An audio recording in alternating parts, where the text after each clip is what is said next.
মা বোনেরা, ভুলেও কখনো তিনটি জায়গায় যাবেন না।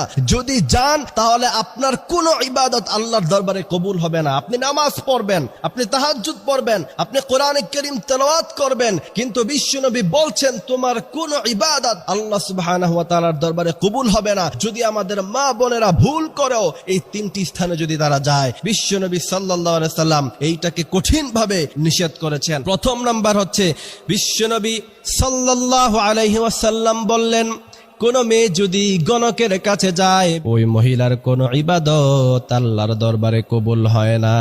দ্বিতীয় নাম্বার হচ্ছে, মাজারে গিয়ে যদি সিজদা করেন, লাইন আশরাকতা লাহবাতান্না আমালুক, সমস্ত আমল ধ্বংস হয়ে যাবে। তৃতীয় নাম্বার হচ্ছে, ভুল ক্রমে সেখানে যাবেন না যেখানে পাখি দিয়ে ভাগ্য নির্ধারণ করে। মাঝে মধ্যে ফেসবুকে ভিডিও পান না আপনারা, তোতা পাখি বা এই সমস্ত কিছু পাখি খাঁচার মধ্যখানে থাকে, সামনে কিছু কাঠ থাকে,